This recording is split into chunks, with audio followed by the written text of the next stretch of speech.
Bonsoir fidèles téléspectateurs et merci de nous retrouver sur les antennes de la télévision panafricaine Afrique Média pour cette autre édition de Face à l'actualité consacrée à deux actualités ce soir. On parlera tout d'abord en première partie d'émission de ces nouvelles attaques orchestrées contre les médias français, contre la télévision panafricaine Afrique Média. Entendez par là France 24, RFI, TV5 et bien sûr Jeune Afrique qui accuse Afrique Média d'amplifier le sentiment anti-français sur le continent et bien sûr d'être à la solde de Moscou. En deuxième partie d'émission, on reparlera de cette manifestation qui a eu lieu vendredi dernier dans la capitale malienne. Ces milliers de Maliens qui appellent le gouvernement de transition à faire sortir le Mali en urgence de la CEDEAO. Nous parlons donc de ces actualités avec vous et nos invités dans cette nouvelle édition de Face à l'actualité sur le plateau central de la télévision panafricaine.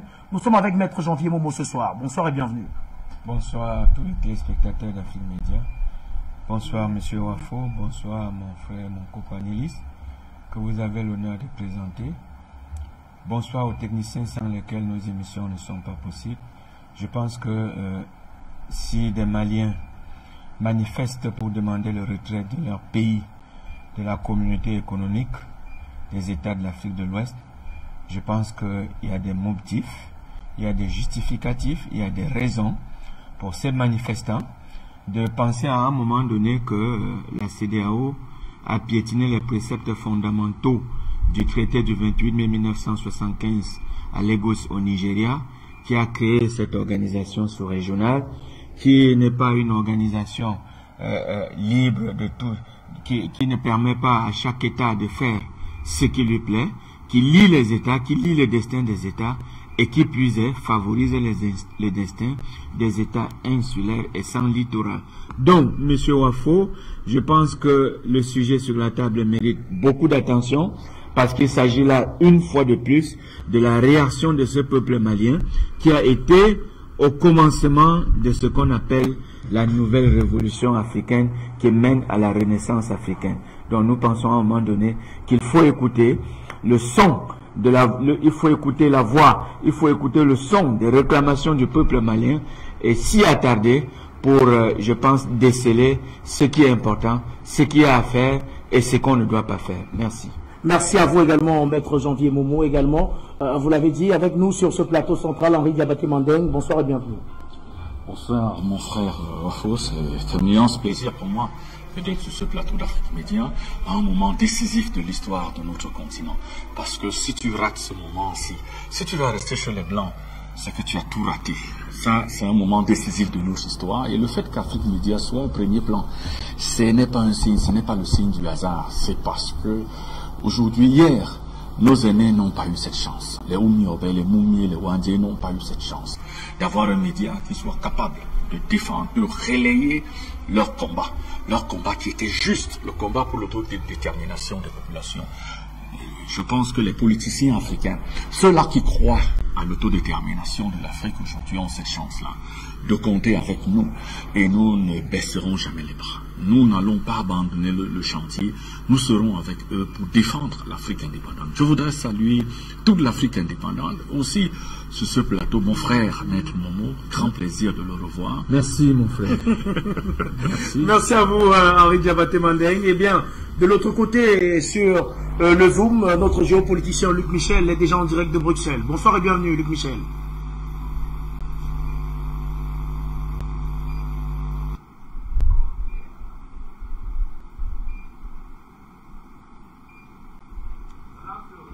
Bonsoir et bienvenue, cher Luc.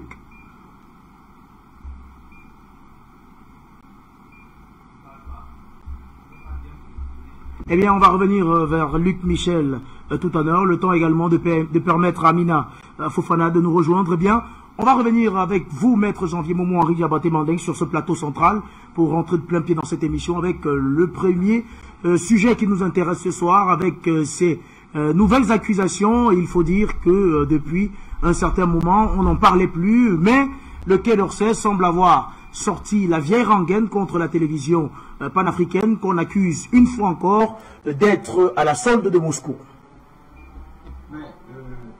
Monsieur Wafo, l'information, elle n'est pas nouvelle.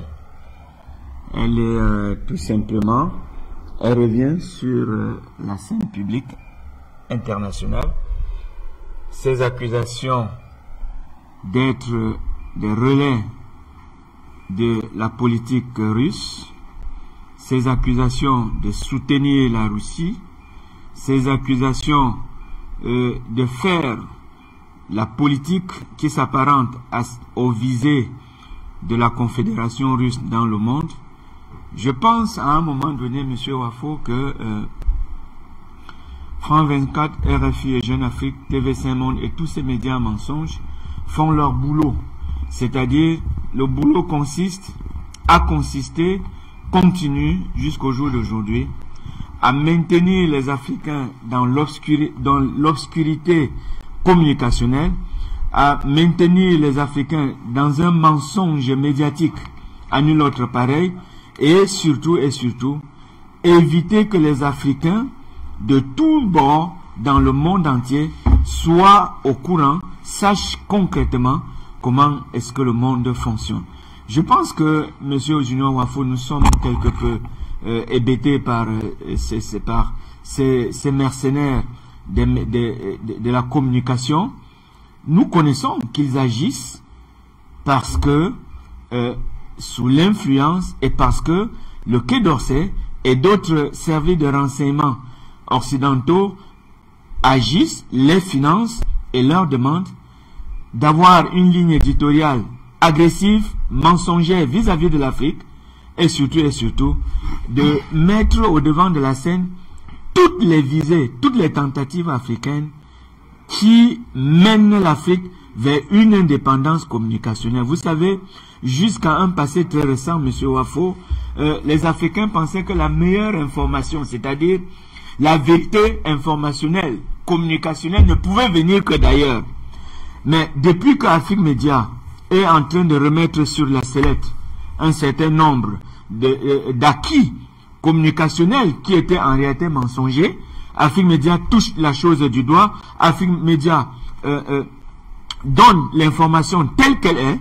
Je pense que c'est ce qui provoque le courroux de ce conglomérat, appelons-le ainsi, de médias mensonges, qui aujourd'hui présente Afrique Média comme étant le relais de la politique de la Confédération russe dans le monde, c'est-à-dire le relais de l'instrument communicationnel de la géopolitique russe dans le monde. Nous pensons qu'il se trompe parce que l'opinion publique internationale africaine n'a jamais été mise en exergue, sur orbite. Afrique Média est venu se présente comme ce bouclier contre le mensonge occidental, le mensonge des médias mensonges, mais aussi et surtout comme la promotion de la nouvelle politique africaine, des visées africaines et de la géopolitique africaine qui se manifeste à travers le point de vue des Africains manifesté au sein d'Afrique Média et sauvegardé par la ligne éditoriale d'Afrique Média. Donc, ne soyez pas surpris que France 24, RFI, Jeune Afrique et tout ce beau monde tirent à boulet rouge, à volonté et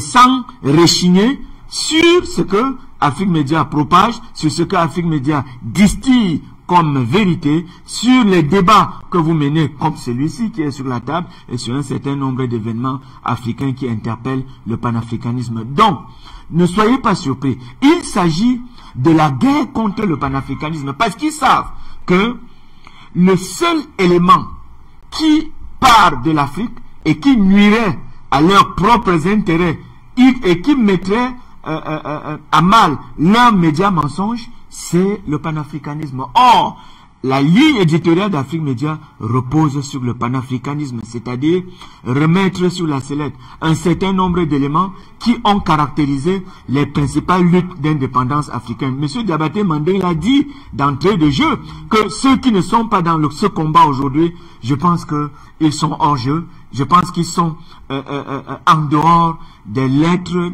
de noblesse de la nouvelle histoire africaine telle qu'annoncée par Lumumba, qu'elle sera écrite par les Africains. Je pense qu'au niveau du Mali, la nouvelle histoire africaine a commencé à être écrite par les Africains, pour les Africains et dans l'intérêt des Africains. Merci à vous, Maître Janvier Momo, pour cette première intervention. Eh bien, Henri Diabaté Mandela, faut-il voir dans cette nouvelle sortie un hasard, parce qu'il faut dire que ce conglomérat, comme l'appelle Maître Janvier Momo, n'est pas à ses premières accusations, mais depuis quelques mois, on n'entendait plus parler de cette propagation du sentiment anti-français, de la russosphère et tout. Mais cette fois-ci, ils reviennent en force avec un tir groupé, il faut le dire comme ça, en plein moment où la Russie est en conflit armé avec l'Ukraine, au moment où les chaînes russes ont été interdites sur le sol français et dans l'ensemble de l'Union européenne. Est-ce que on peut voir en cela un hasard, Henri Diabaté Mandel? Non, il n'y a pas de hasard. Mais s'il vous plaît, je vous assure, Africains, il n'y a pas de hasard. Ces gars nous mènent un combat depuis au moins 60 ans. C'est un combat terrible. Ils ont d'abord légitimé ce qu'on a appelé la colonisation. Ils nous ont dit que c'est la mission, c'est une mission divine. Eux, ils sont chargés par Dieu de nous apporter la civilisation. Ils ont pris la fine fleur de l'intelligentsia européenne. Chacun des penseurs, les Rousseau, tous ont dit, non, ils viennent en Afrique parce que le noir souffre trop. Le noir, c'est la liche de la société. Alors, il faut lui amener la lumière. Il faut lui amener de l'intelligence pour qu'il soit un homme comme le blanc. Donc, il y a eu au départ cette théorie de l'inégalité des races qui va légitimer la révolution industrielle et la colonisation, oui, tractée par la révolution industrielle et qui va légitimer la colonisation. Dire que la colonisation, c'est le lourd fardeau de l'homme blanc, disait Rudyard Kipling. Donc, on a vécu avec ça. Et après la colonisation, vous avez vu, lorsque il est apparu que les nationalistes africains ont bousculé l'empire colonial en disant il faut mettre fin, nous on est prêts à l'autodétermination. Qu'est-ce qu'ils ont fait? À l'époque, il n'y avait pas de journaux. Hein. Il y avait des journaux, bon, mais leur audience était assez limitée. Il y avait la radio, son audience était limitée. Il n'y avait pas de télé. Il n'y avait peu ou prou pas de télé en Afrique. Je vous assure, ils ont choisi quoi pour nous abattre? C'était l'Église. Oui. C'était l'Église. L'Église, c'était le meilleur moyen, hein, le vouvouzoué là le plus adapté pour eux, la chose la plus adaptée pour eux, pour nous abattre. Tout le monde se souvient. Ici, à Douala, le pasteur Tchega Mbogol, qui va excommunier Oumiobe en disant Oumiobe de sortir à Noubel, de l'église à Noubel. Tu es un communiste, tu es un athée, et tu n'as pas le droit de rentrer dans une église. Oumiobe qui avait été formé par les presbytériens. Lui, il a osé. Pourquoi? Parce qu'à partir de 1953, Oum était allé aux Nations Unies, il a réclamé l'autodétermination pour le Cameroun. L'autodétermination pour le camp des populations camerounaises. Il était temps parce que les Nations Unies avaient fixé à partir de 1945, les Nations Unies avaient fixé la fin du régime du Titel 10 ans après. Donc en 1955, le Cameroun devait être indépendant. Alors on va aux Nations Unies pour rappeler les Nations Unies à leur devoir, en leur disant on doit être indépendant, nous sommes prêts pour l'indépendance. Et on a opposé quoi à Oum? Tu es communiste. Tu as la solde de Moscou. Et après, en 1955, nous tous, on a vu 5 évêques, tous occidentaux, qui vont dire, ils vont sortir une lettre dans laquelle ils disent l'UPC, c'est tout simplement ils sont adossés à Moscou, c'est un parti athée, ce sont des satans, ne les suivez pas. Et c'était distribué dans toutes les églises. Toutes les églises. Et lorsqu'on parvient à l'indépendance nominale, des journaux apparaissent, des radios apparaissent qui essaiment l'Afrique. Jeune Afrique fait partie de ces mouvements. Oui, n'oubliez jamais ça. Lorsque l'organisation de l'unité africaine est créée, est-ce que savez-vous que de la création de Jeune Afrique en 1982, Jeune Afrique n'avait jamais écrit un papier en faveur du Cameroun, c'est-à-dire en faveur de la libération du Cameroun, c'est-à-dire tous les massacres qui ont été commis au Cameroun, le train de la mort, les camps de concentration. Non, ils ont mis les lunettes dessus. Ils ont mis les lunettes dessus, ils ont dit que non, ça n'a jamais existé. Et plus grave, un Camerounais est secrétaire général de l'Organisation de l'Unité africaine, et c'est le plus grand crime, le plus grand mensonge de l'histoire de l'Afrique. Zoé Kangaki. Et on nous annonce que Zoé Kangaki a signé, il a trahi les Africains en allant signer avec un nazi qui était très proche de l'Afrique du Sud. Il a signé un contrat parce qu'à l'époque, il y avait eu la guerre de Yom Kippour entre les Arabes et Israël. Les Arabes ont décidé de fermer les robinets pétroliers. Alors les Africains ont suivi les Arabes. Alors il nous fallait maintenant de nouvelles sources de ravitaillement. Alors on a les Africains, les chefs d'État ont chargé, par une note officielle, ont chargé Zoé Kangaki d'aller négocier les moyens pour que l'Afrique ne soit pas asphyxiée sur le plan du ravitaillement pétrolier. Zoé Kangaki l'a fait. Et il l'a fait avec une société qui travaillait avec la reine d'Angleterre. Les gens l'ont oublié. La Lonro. Elle travaillait avec la reine d'Angleterre. Tinira Holland, son patron. Travaillait avec la reine d'Angleterre. Travaillait avec la France. Travaillait avec les États-Unis. Ils ont tous oublié ça. Et ils ont chargé qui? Paul Bernetel.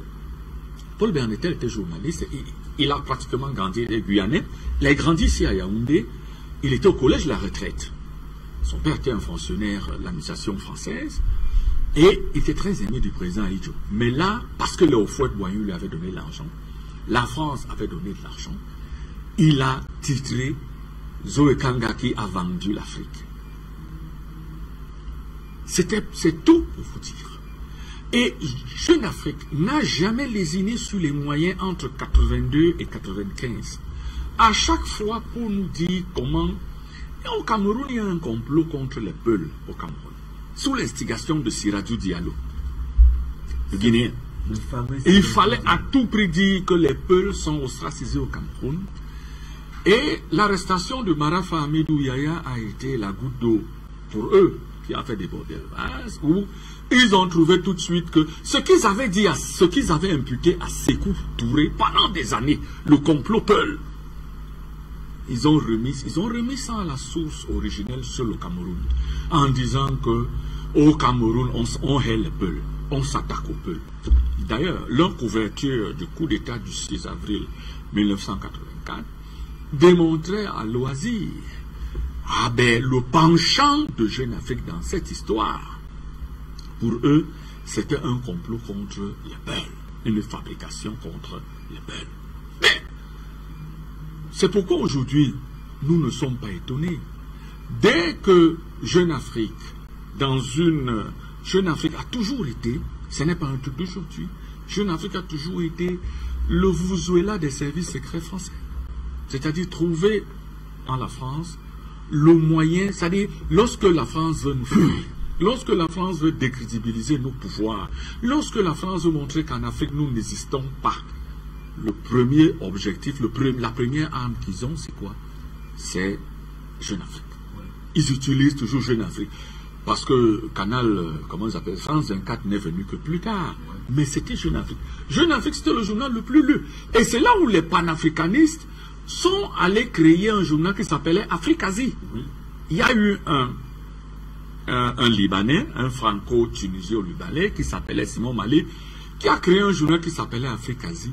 Où il a... Oui, et là c'était la graine du journalisme africain. Les gars comme Mohamed Maïga, le regretté Mohamed Maïga, qui étaient des journalistes extraordinaires, eux ils ont repris. Et la chance avait voulu que Thomas Sankara arrive au pouvoir au Burkina Faso. Et Thomas Sankara accueille Afrique-Asie. Donc c'était... Ouagadougou était devenu la Mecque de la liberté en Afrique.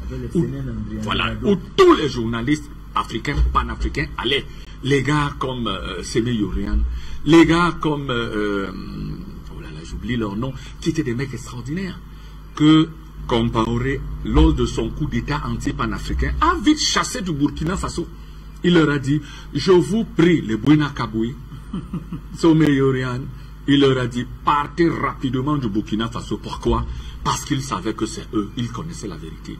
Et c'était en fait eux qui mettaient la flamme, c'est-à-dire qui entretenaient la flamme de l'indépendance de l'Afrique. C'est pourquoi je ne suis pas étonné lorsqu'on me dit Jeune Afrique. Je ne suis pas étonné.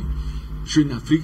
Vous savez, quand Paul Bernetel a tellement eu d'argent dans l'affaire de Zoé Kangaki, la trahison de Zoé Kangaki, pour sortir rapidement, il a créé un journal par la suite.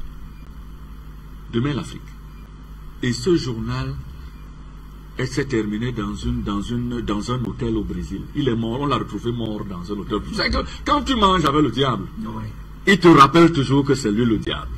On l'a retrouvé mort dans un hôtel au Brésil. Il avait eu tellement d'argent. Au fouet, il lui avait mis tellement d'argent dans les bras.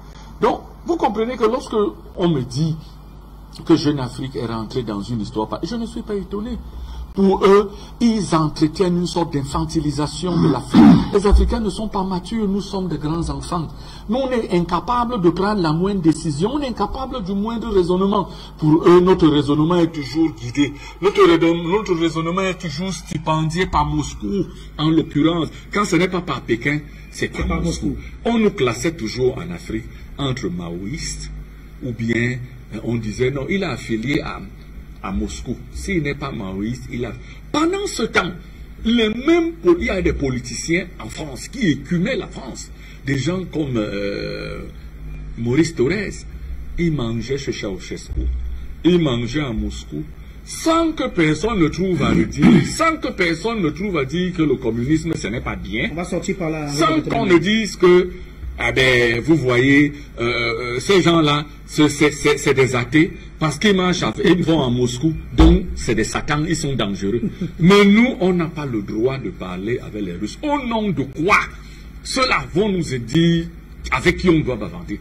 Au nom de quoi ils vont nous dire avec qui? Ils vont nous imposer avec la norme en matière d'amitié. On est amis avec qui on veut. S'ils sont fâchés, mais qui calent l'air. Nous, on est amis avec qui on veut. On est fatigué d'entendre leur rodomontade, leur jérémiade, c'est leurs affaires. D'ailleurs, ils le disent à d'autres. Moi, ils ne peuvent pas me le dire. Parce que nous tous, on connaît qui ils sont. C'est de vieilles fripouilles. C'est de vieilles fripouilles. C'est de vieilles fripouilles qui ont longtemps, qui se sont corrompus l'esprit dans des pratiques rétrogrades, dans des milieux en tourloupe, dans des milieux nicalopes, avec qui l'Afrique n'a rien à faire.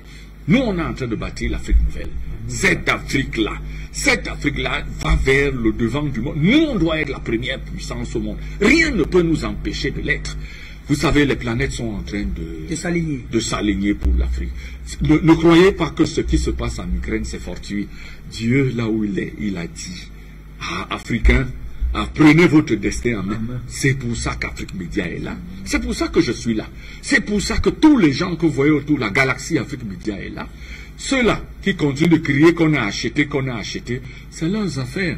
Vous savez combien de ministres français, l'ancien Premier ministre français, l'ancien Premier ministre français, François Fillon. Oui, il est là-bas à Moscou, hein.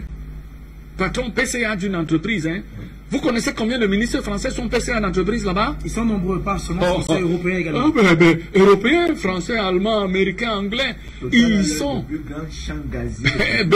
Mais quand c'est nous, Africains, on n'a pas le droit de commercer avec Pékin. Parce que si on commerce avec Pékin, c'est une nouvelle forme de colonisation. Ça fait donc des collabos. Oui, on fonctionne avec Moscou. Si on salue un Russe en route, non, vous êtes des collabos. Pendant ce temps, eux, ils vont à Moscou. Ils vont à Pékin. Merci à vous.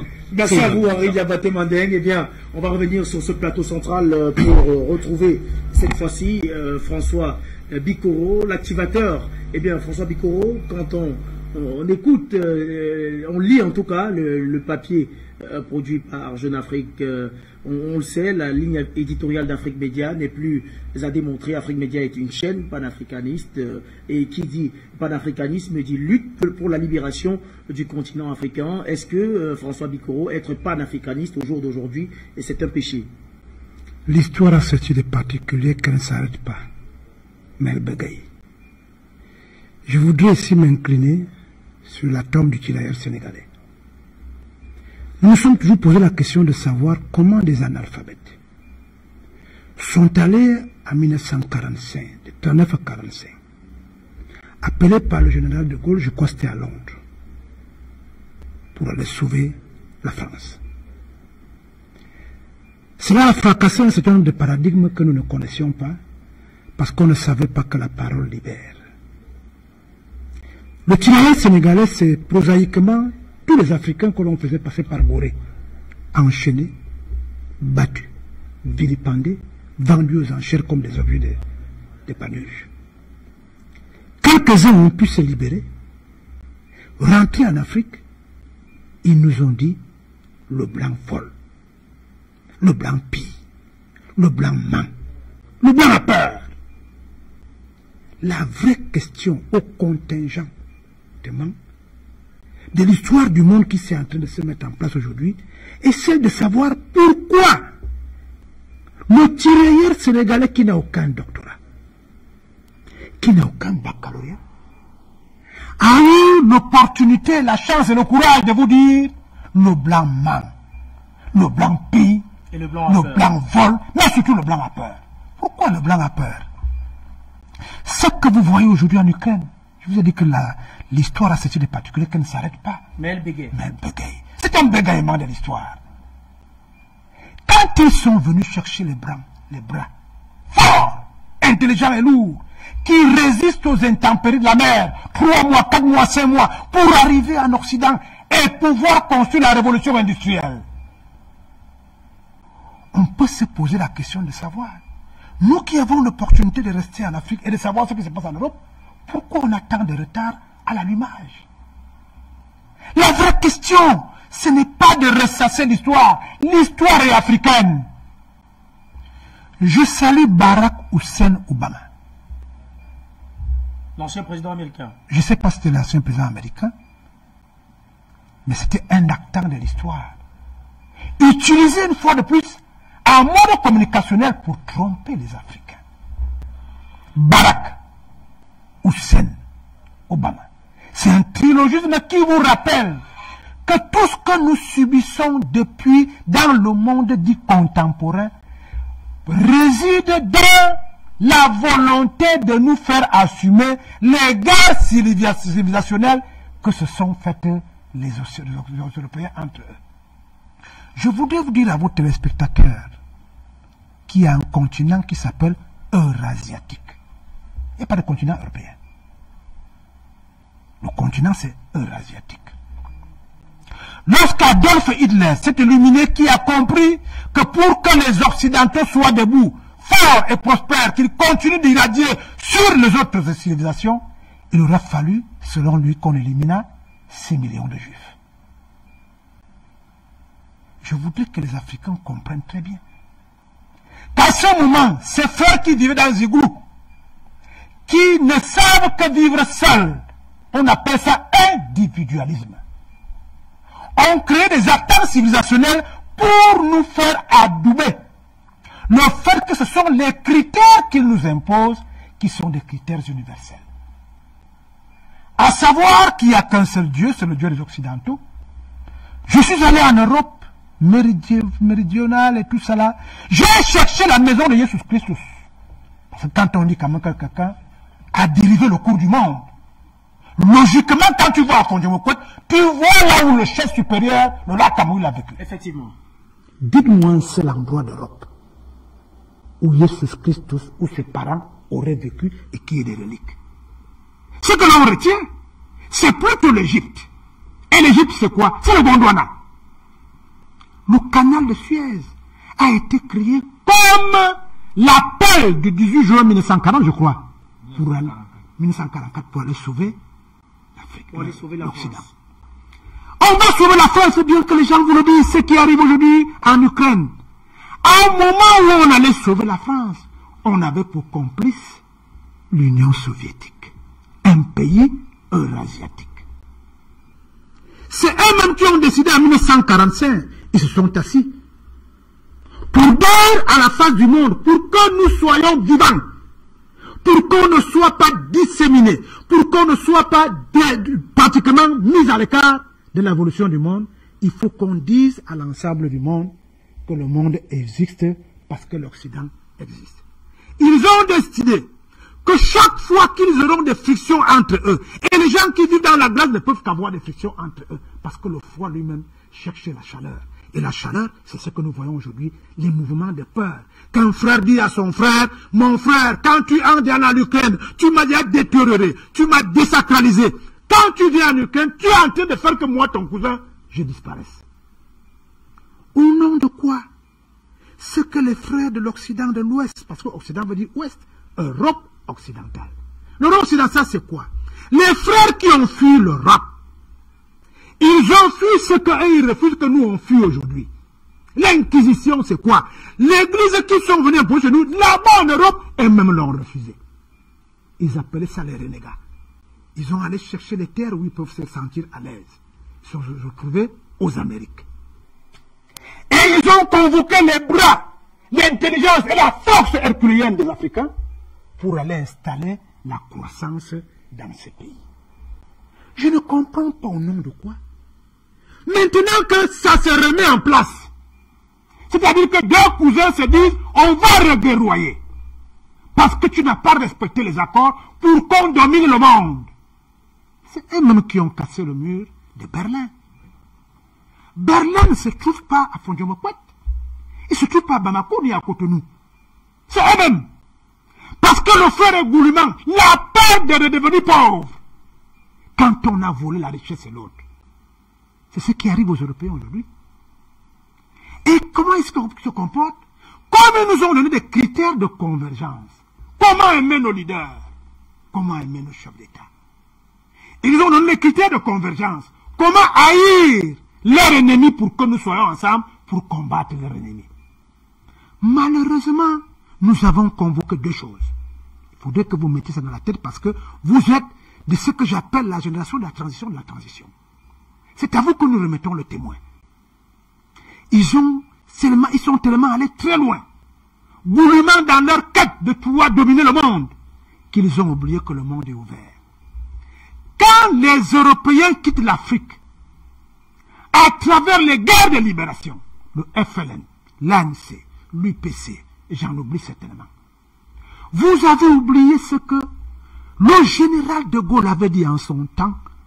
La France ne peut pas se permettre une deuxième situation nord-coréenne.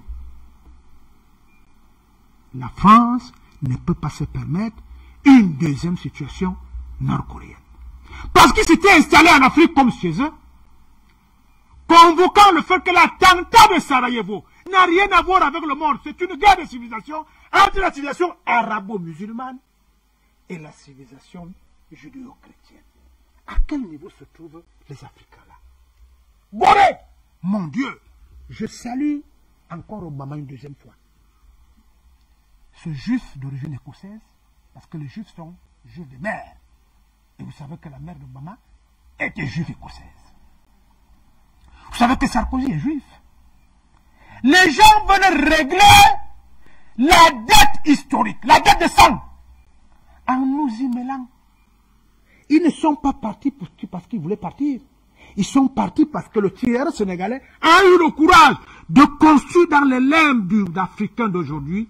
Attention, la mère de l'humanité ne peut pas être à la traîne de l'humanité. Obama, convoquant Sarkozy, on fait deux discours historiques. Le premier s'est permis d'aller à Gorée pour dire que la France n'est pas prête à entrer dans l'histoire. Mon Dieu! L'Afrique, pardon. La France m'a tellement traumatisé que je ne sors pas de là. L'Afrique n'est pas prête à entrer dans l'histoire. L'Afrique, c'est l'humanité. Les seuls endroits au monde où on peut monter les reliques de l'existence humaine. C'est l'Afrique. C'est l'Afrique qui apporte les bras. La révolution industrielle dont a convoqué mon petit frère tout à l'heure, c'est l'Afrique, les gros bras. Les Amériques aujourd'hui, ils ont fait toute une guerre pour quand tes cousins se disent, si on libère les Africains, on va faire comment pour sauver nos frères restés dans l'Europe historique. Ce qui se passe aujourd'hui, c'est que le cousin dit, moi, je me suis mis en mariage avec les Africains pour sauver l'Europe. Nous nous sommes entendus que quand il y a un problème, on se guerroie hors d'Europe. Ce qui fait peur aux Occidentaux aujourd'hui, c'est-à-dire les Européens qui ont fui ce que nous refusons de vivre aujourd'hui et qu'ils veulent que nous le faisions à leur place, c'est le fait que si la situation de 19 et de 39 se remet en place, l'attentat de Sarajevo et la Deuxième Guerre mondiale, est-ce que les Africains qui ont l'habitude de sauver le monde à leur risque et péril vont encore nous aider à sauver le monde? C'est la bonne question. La question centrale. La question centrale. Ils ont peur. C'est pour cela que nous, Africains de la première génération, ayant convoqué maintenant la deuxième phase de l'histoire, des enfants qui avaient votre âge. L'un s'appelait Dr docteur Malcolm X, et l'autre docteur Martin Luther King. Ils avaient le débat qu'on est en train de faire aujourd'hui. Ils se sont retrouvés dans un endroit où ils n'étaient pas chez eux. Où on martyrisait, où on voulait faire disparaître l'existence d'une civilisation négro-africaine. Des gens qui résistent aux intempéries. Quelle que soit la quantité de la chaleur, nous restons noirs. Nous ne changeons pas de peau. Nous résistons à toute intempérie. La question fondamentale est celle de savoir pourquoi, pour être déterminant dans le concert des nations, on doit à tout prix être des clowns et des clonés. Ils ont fait de nous des clonés. Regardez comment les Africains se comportent. Vous, votre génération que nous avons sauvée très rapidement, vous allez dans un bar, je suis docteur. Docteur de quoi? Docteur de promotion de la langue occidentale. Docteur de promotion de la langue arabo-musulmane. Ils nous ont donc légué leur guerre. 19, c'était judéo-chrétien. 39, c'était judéo-chrétien entre judéo-chrétiens. C'est-à-dire les judéos se sont combattus avec les chrétiens. Entre-temps, les arabo-musulmans ont pris toute l'Afrique du Nord. Et qu'est-ce qui se passe donc? Ils ont laissé. Après, ils ont vu que les arabo-musulmans prennent le pas parce qu'ils se sentaient plus proches des Africains parce qu'habitant où? En Afrique. La Syrie convoquons. Pourquoi ils sont allés combattre la Syrie? Parce qu'elle est proche de l'Afrique. Parce que l'histoire voudrait que nous subissions les mêmes choses. Pourquoi une église, une religion qui se dit universelle peut-elle choisir entre les enfants communistes et les enfants qui sont libéraux? Le libéralisme, c'est que tu manges ce que tu donnes pas ton frère, même sur la faim. C'est qui a provoqué la guerre de 39-45. Hitler, je le salue. Je salue sa mémoire. Ne comprenez pas que nous avons déjà, en 1919, réussi à renverser la tendance en montant sur les arabo-musulmans. Et que le frère se permette de jeter la nourriture aux orties alors que les Allemands ont faim. C'est un juif. Judéo.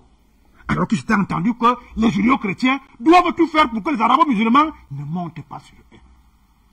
Vous voyez qu'ils ne parlaient pas de l'Afrique. Je suis allé convoquer beaucoup de choses et je me suis rendu à l'évidence que tout ce qui a été créé dans le sens positif d'un monde à résilience sociale n'a été fait par les Noirs. Mais nous sommes une civilisation orale. Le frère vole le feu, mais il ne fait pas le feu. Ils vous disent que tout ce qui a été créé, c'est eux. Quand vous convoquez les créations de ce qui fait aujourd'hui que le monde soit ce qu'il est, il n'y a que les nègres qui sont des pionniers. Parce que c'est les seuls qui sont en adéquation et en adhésion avec la nature. Nous sommes la nature. Ils vous ont donc bassiné les oreilles selon le fait que pour être un bon Africain, il faut manger avec les cuillères et les fourchettes. Il faut s'habiller en costume. Ils vous ont donné l'illusion que pour aller au paradis qui n'existe pas, il faut à tout prix qu'on vous gifle la main gauche et vous tendez la joue droite. En réalité, c'est pourquoi. Ils savaient très bien qu'ils vous ont traumatisé.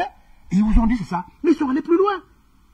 Ils vous ont dit de couper les ponts avec vos racines. Ils appellent vos nationalistes, ils appellent comment? Les maquisards.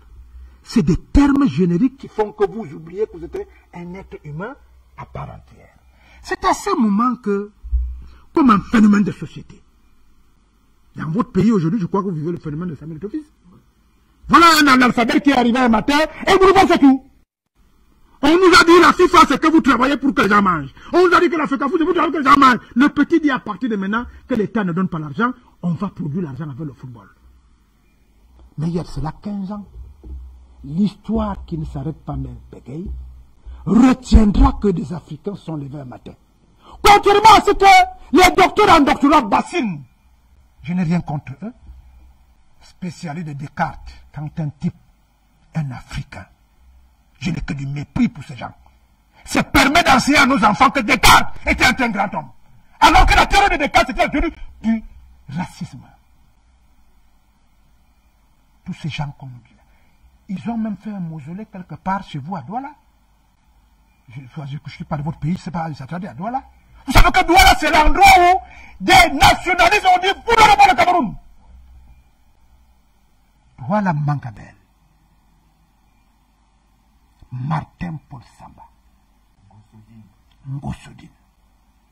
On peut les provoquer partout dans tous les pays africains. Des gens qui ont dit il faut savoir se sacrifier. Et je vous ai dit il y a 15 ans, Africains, n'ayez plus peur. On ne peut plus changer la page de l'histoire en assassinant vos leaders. Eh bien, ils ont assassiné Thomas Isidore Sankara. Ils ont assassiné Muammar Kadhafi.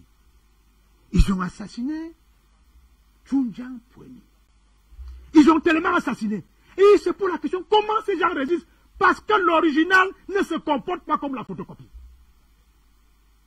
Au jour d'aujourd'hui, ce qui devait être leur nature est revenu. Il y a cela 15 ans. Un analphabète nommé Tagou. Parce que vous n'en parlez pas beaucoup. Vous êtes là dans les églises. Jésus Christ est monté. Vous avez votre propre Jésus Christ. Vous dans les médias. Il n'a jamais convoqué l'école occidentale. Qui nous a créé une guerre dans l'extrême nord du pays. Il n'y a pas de hasard. Dès qu'ils ont senti que vous voulez remettre en cause les syllogismes d'éducation et d'instruction, ils vous ont envoyé Boko Haram. Boko Haram, c'est quoi? C'est la logique des Grands Nord. Parce qu'ils ne connaissent pas l'Afrique. Ils ne connaissent pas l'Africain. Ils décident un matin que vous allez vous faire une guerre. On dit les arabo-musulmans du Grand Nord contre les judéo-chrétiens du Grand Sud. Mais ils n'avaient pas su qu'il n'y a pas de hasard. Dans l'histoire, il n'y a que des similitudes. Dieu a gardé dans le grenier un petit bout de pain qui s'appelle Afrique en miniature. Le laboratoire du bouillonnement du système de libération de l'Afrique. Il n'y a pas d'arabo-musulmans dans le Grand Nord. Ils ne savaient pas. Ils ne savaient pas. Ils ne savaient pas qu'il n'y a pas d'arabo-musulmans. Donc quand tu viens au Cameroun, tu dis le Grand Nord et arabo-musulman, ils souffrent, il faut lui faire une guerre avec le Grand Sud. 13% de la population camerounaise, 13% de la population africaine, c'est-à-dire les gens de l'Afrique du Nord, sont arabo-musulmans. Nous sommes africains. Nous restons africains. Nous demeurons africains. Vous avez donc créé des critères de communication. Nous nous sommes donc dit, on a un problème. Il faut qu'on aide les Africains. Parce que nous avons remarqué que les gens n'arrivent pas à nous comprendre. Nous avons créé la communication africaine. Celle qui consiste à dire et à parler le langage compréhensible aux Africains. C'est ça le plus difficile. Mon petit frère est là. Quand vous le voyez habillé, il n'y a pas de hasard. Il n'y a pas de hasard. Il est habillé comme un africaniste, comme un Africain. Et nous avons donc mis la graine qui commence à germer. On nous a dit ici qu'une émission de télévision ne fait pas 8 heures. La palabre africaine. La femme va au champ. Elle a laissé un problème entre patriarches.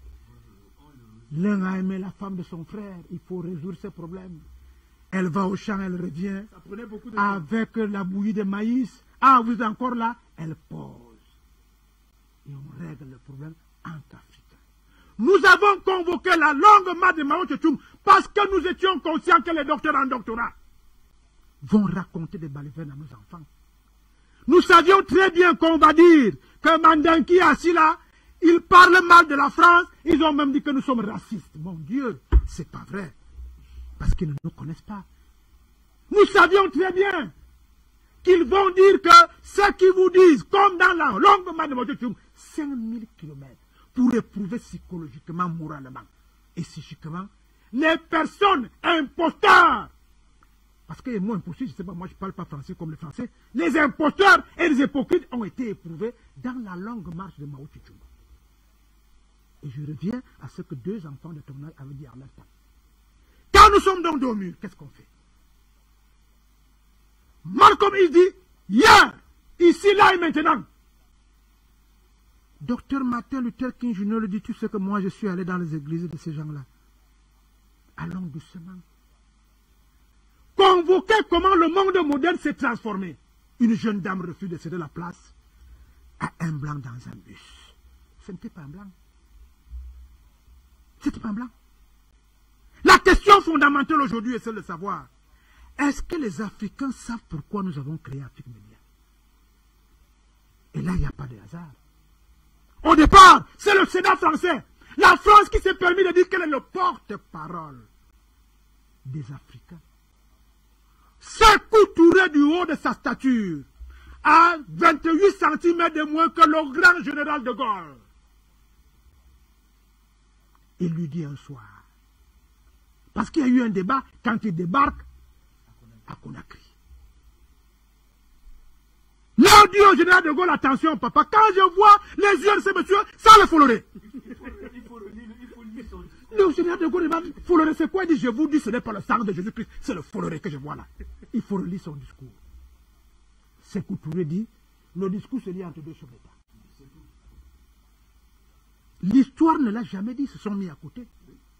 Ce que Sékou Touré a dit au général de Gaulle ce jour-là, d'abord à deux, personne ne l'a jamais dit. Mais ça ressemble à la sortie de Sarkozy du Kremlin. Il faut toujours dire la vérité aux Africains. C'est à vous qu'on laisse cette Afrique. Laissez les histoires de cœur se monter. Dites aux Africains que l'histoire a toujours été pour elles, pour eux et non pour les autres. Sarkozy avait les pieds qui allaient à gauche, qui allaient à droite. Parce que c'est que le président russe lui a dit le jour-là. La France, c'est un point dans l'échiquier mondial. Tu m'énerves, tu sors par ici. Et rien ne m'arrivera. Est-ce que quelque chose est arrivé à la Russie depuis qu'il est entré à l'Ukraine?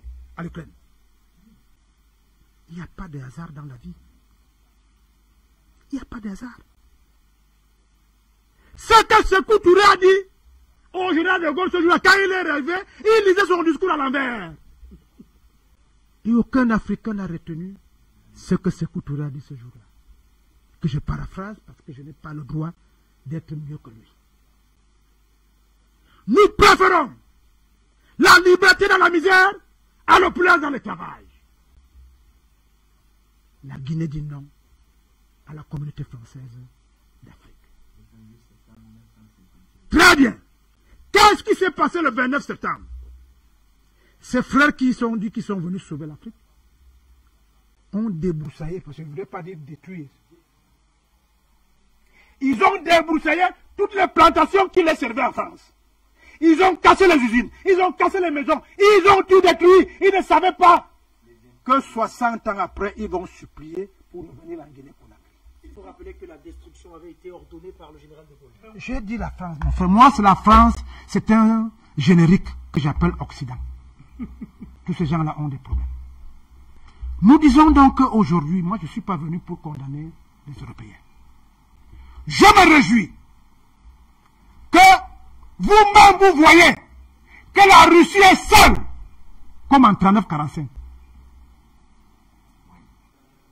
Mais qui a 38 pays, plus l'Afrique, que l'on convoque. Pour faire quoi? Combattre la Russie. Mais si c'était que pour combattre la Russie, moi je serais même d'accord. Mais le problème c'est qu'ils veulent que ce qui s'est passé en 1919 et en 1939 se repasse encore aujourd'hui un tutoiement, ce n'est plus un bégaiement de soi. Que l'Afrique a nous aider à régler le problème entre cousins, nous disons non. C'est pour cela qu'ils sont fermés dans les médias. Vous voyez que je viens à votre question. Parce que les Africains aiment qu'on leur explique terre à terre. Il ne faut pas que ce que le tueur sénégalais a fait en 1946 se répète. Il veut donc empêcher le tueur sénégalais qui s'appelle Afrique Média. Quand on dit Mbadakani, qui connaissait Mbadakani avant Afrique Média? Personne. C'est Afrique Média. Et qui dit Afrique Média? C'est le monde. Ils disent que vous avez créé un sentiment anti-européen. Et je pose donc la question. Quand on fait l'UEFA, Europa League, est-ce que la Russie ne joue pas là-bas? Quand on dit donc un sentiment anti-européen, c'est le sentiment anti quoi? La Pologne, la Babasang, la Koukouzang, la Bougistan, c'est des pays de l'Europe, de l'Union soviétique, qui est un pays européen à part entière. Et je crois qu'ils le savaient quand ils ont créé l'affaire de distanciation, là, c'est quoi là? Les mesures barrières. Non, distanciation, une histoire, ça s'appelait comment la maladie là? Le Covid-19. La seule maladie au monde dont la France a décrété la fin, un 14 mars, c'est le Covid. Et vous ne leur rappelez pas que quand cette maladie est arrivée, à Afrique Média, nous avons dit ici, c'est du pipi. C'est une façon pour eux de tirer le maximum du peu qu'ils peuvent tirer avant que la France se réveille. De Madagascar à Yaoundé, nous avons fait le tour pour leur dire on n'acceptera plus de construire la croissance européenne sur le dos des Africains. Le Cameroun, encore lui, j'ai vu, je crois que c'était Makosso, un jeune enfant là comme vous, qui nous a beaucoup insultés. Je crois qu'il est venu au Cameroun. Le révérend Makosso. Il est venu demander pardon. Effectivement. Ne prenez pas ça au hasard. Parce que quand nous disions ici, que si nous avions résisté 2 mois avant l'assassinat de Kadhafi, Kadhafi serait vivant. Le message que nous sommes venus délivrer ce soir aux Africains, c'est le même message que nous avons convoqué le jour où on a créé Afrique Média. Où nous faisions des émissions de 10 heures de temps, on disait que ce n'était pas de bonnes émissions. Mais il paraît qu'à France 24, non, à RFI, il y a un débat africain. Effectivement. Mon frère, comment un Européen peut faire un débat africain? La vraie information que j'apporte ce soir, c'est que le tirailleur sénégalais est devenu vous et moi. Le peur! Il a surtout peur qu'on l'aide pas à combattre la Russie. Il tremble comme une feuille morte. Ils sont en débandade. L'Allemagne dit vraiment, moi je ne vis que des bras de ces gens-là, je ne peux pas mal. On dit non, laisse d'abord. Le frère occidental qui est allé voler le pétrole en Afghanistan et en Irak dit que j'ai un peu de pétrole ici.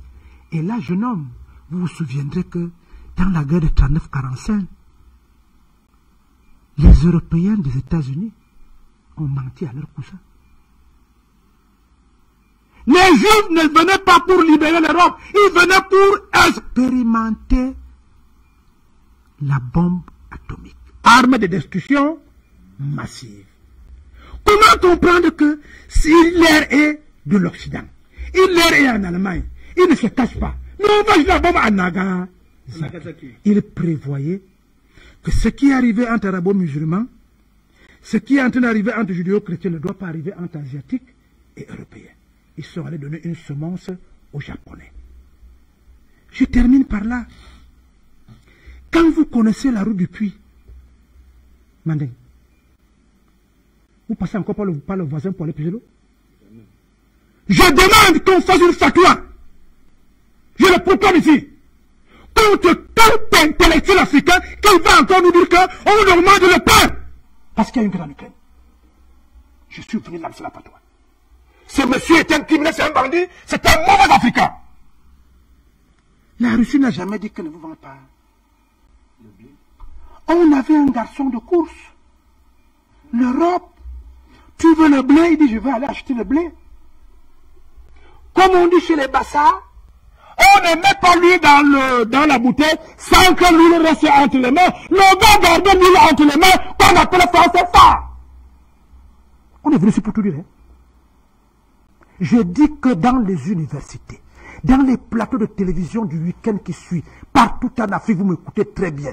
Je suis Taf François Bikour, ambassadeur de la cause panafricaine, activateur politique. Si vous voyez un docteur en doctorat qui vous dit qu'on doit augmenter le pain, le pétrole, parce qu'il y a une guerre en Ukraine, faites la fatwa contre ce monsieur. Ce sont les Obama qui étaient en connivence pernicieuse avec les Sarkozy, qui sont venus insulter l'Afrique chez eux. Vous savez qu'il y a quelque chose qui a failli avoir lieu ici. Mandeng, je me souviens très bien, je crois mettre aussi. Le fameux sommet en Afrique du Sud, de l'Union africaine. Vous savez que Kadhafi est mort parce qu'il a dit qu'il crée une banque mondiale, une banque africaine. Comme on a créé le Fonds monétaire africain, il nous a donné des télécommunications, il nous a donné les banques et tout cela, pour qu'on se libère parce que c'est nous qui avons tout ça. Les sièges de la banque étaient d'ailleurs prévus pour être au Cameroun. Ces gens ont failli nous pousser à faire l'irréparable. À savoir, en terre africaine, au cours d'un sommet entre Africains, pour régler les problèmes entre Africains, qu'on arrêta Omar el-Béchir. En terre africaine, et où? Comme Sarkozy le fit à Gorée, comme Obama le fit au Ghana, c'est des points stratégiques. Il faut qu'on vous dise ce que c'est que le Ghana. Le Ghana, c'est le Libéria. C'est les frères africains qui ont dit nous rentrons chez nous. Qu'on est venu jeter la nuit sur la baie de la côte ouest africaine, Libéria et Ghana. On l'a créé, on a coupé le Togo en deux, et on l'a fait en 8, et on l'a donné un huitième de ce territoire. En disant qu'on arrête Omar el-Béchir en terre africaine, dans un endroit mythique pour la lutte pour la libération africaine, qu'on appelle l'Afrique du Sud. L'une des rares fois où l'ensemble des Africains se sont dit d'accord sur une chose essentielle, à savoir qu'on libéra le nord africain d'Afrique du Sud. Ils ont demandé qu'on arrêta un chef d'État africain. Et qui a empêché ça? Mugabe. Je voudrais saluer les ministres du Cameroun. Parce que si je salue les ministres du Mali, on va encore dire que nous sommes pro-russes. Je dis aux Africains que non. Quand tu n'as pas tous les éléments pour attaquer l'ennemi, quand il envoie la première bombe, le premier cri, tu interprètes la quantité du cri. Et tu vas savoir le type d'armement que ce monsieur a. Nous, on a interprété, comme le tireur sénégalais dans les années 58, on a vu comment les Européens s'emballent les pédales. Ça va à gauche, ça va à droite. Et nous avons donc compris avec l'affaire de la Syrie qu'il vaut mieux que les Africains règlent les problèmes entre eux et que pendant qu'ils s'entreguerrent, que nous réglions nos problèmes entre nous également. La vraie question que je suis venu poser aux Africains, est-ce que vous allez encore rater cette occasion en or? Après qu'on ait assassiné Thomas Isidore Sankara, un type, je dis à ce que Mandela dit, parce que je l'ai suivi tout à l'heure quand je venais dans l'avion, je l'ai suivi, nous sommes en phase, nous on a la chance qu'on n'a pas les francs CFA, on n'a pas les dollars, on n'a pas les roubles, et les Européens c'est pour la question comment nous sommes toujours forts, nous sommes toujours depuis 15 ans, arrêter la même chose, ils ont proposé, oh j'ai failli oublier, les gens qui accusent Afrique Média, quand le Quai d'Orsay a demandé que nous ayons un siège à Paris, je crois que c'était combien? 16 milliards. Ils ont fait ça avec Africa 24. Où Africa 24 aujourd'hui? Ils ont fait ça avec Africa numéro 1. Où Africa numéro 1 aujourd'hui? Ils ont fait ça avec Jeune Afrique. Jeune Afrique est où aujourd'hui? C'est le fait que vous ayez refusé. Vous, jeunes de votre État, qui ont fait les humanités, vous avez dit qu'on ne peut pas accepter de continuer à vendre notre Afrique aux mains des gens qui sont des imposteurs. Mais je proclame encore. Mais bien qu'ils aient infiltré Afrique Média aujourd'hui. Je ne sais pas s'ils ont infiltré Afrique Média. Moi, je convoque toujours la marche de Mao Tse-tung. Maître, je t'ai dit, tu es un juriste. Les Africains ne coupent pas la poire en deux comme dans la Bible de Jésus-Christ.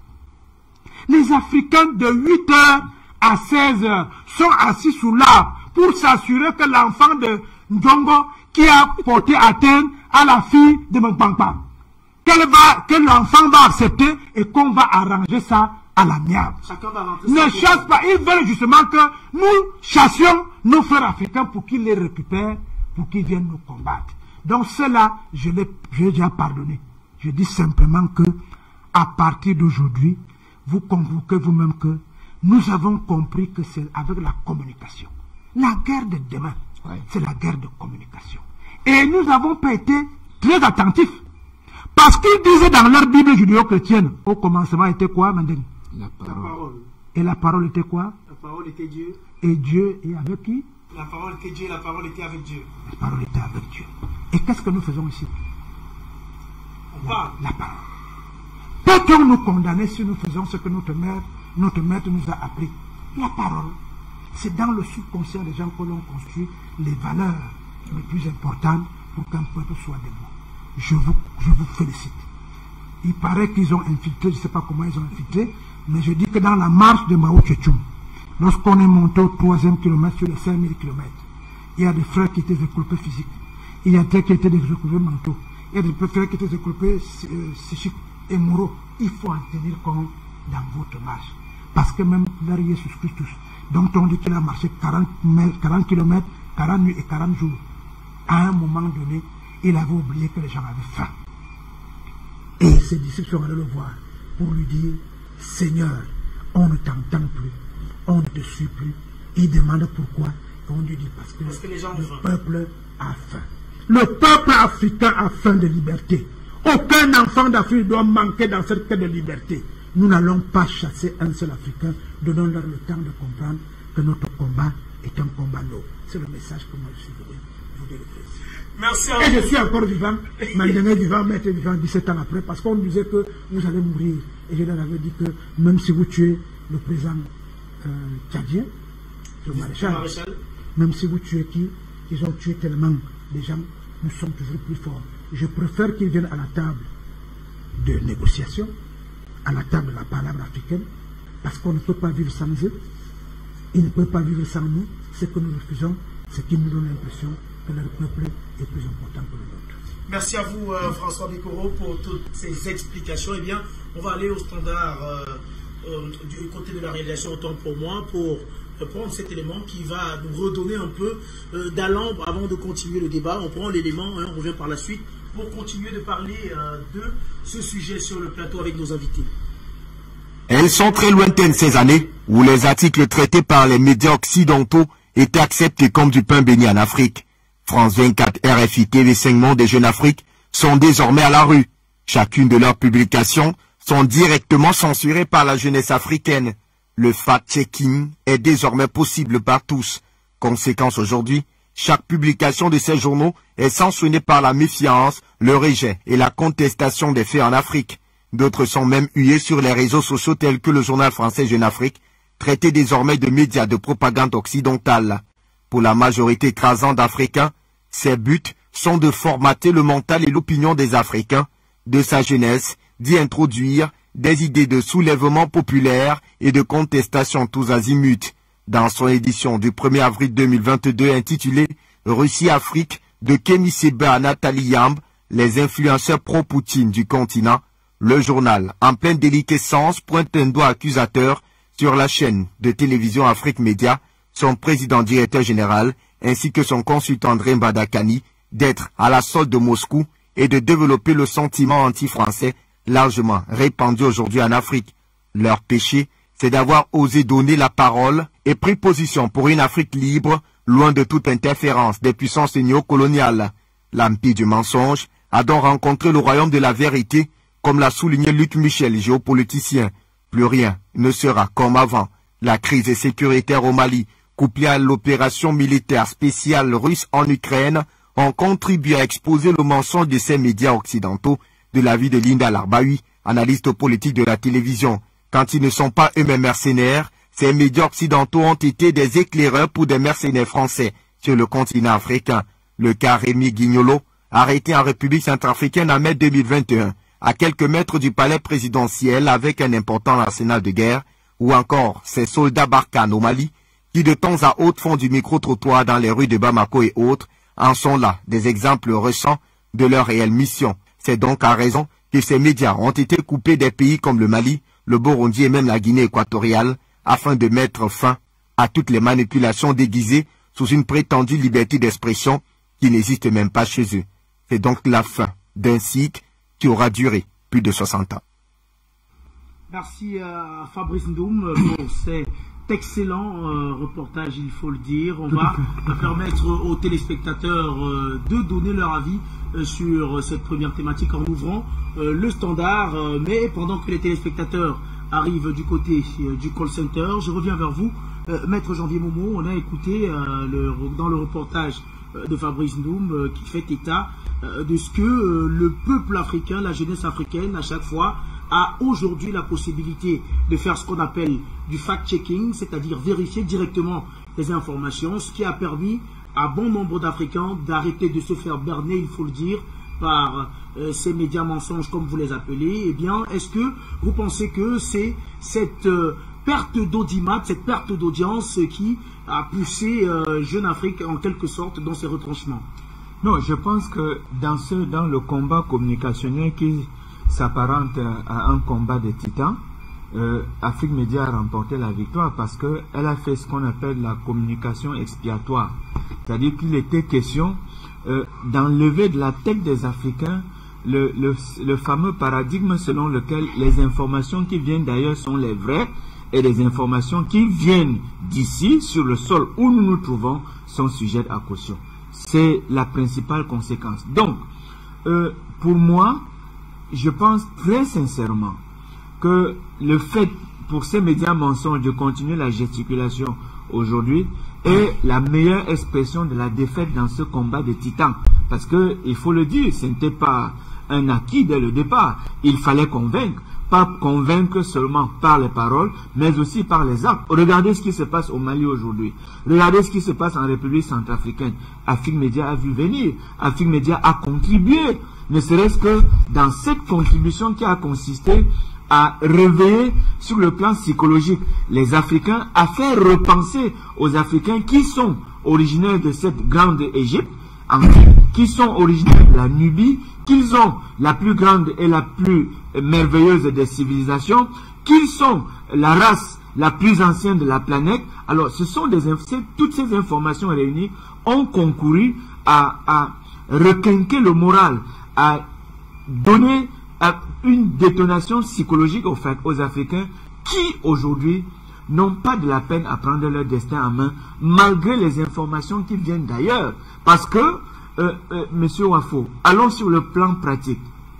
Alors, vous suivrez RFI, France 24, TV5 Monde, vous lirez Jeune Afrique à longueur de journée, ils vous diront, vous ne verrez jamais un thème qui concerne le franc CFA.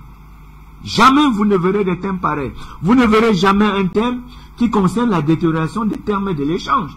Parce que c'est quand même assez criard que eux, ils viennent porter les richesses, puiser les richesses en tuant ceux des Africains qui ouvrent un œil pour s'interroger sur la façon d'exploiter et ce que cette exploitation donne, et que du côté de l'Asie, eux, ils en viennent à négocier avec les Arabes pour les mêmes richesses. Je fais allusion au pétrole. Donc vous comprenez à un moment donné que le moment que l'Afrique doit se réveiller, l'Afrique n'a pas droit à l'erreur. C'est-à-dire, la phase que nous vivons aujourd'hui est une phase obligatoire. La phase de réveil, elle est obligatoire. Et ces médias mensonges n'ont plus droit de citer chez nous, parce qu'il y a effectivement le fact-checking.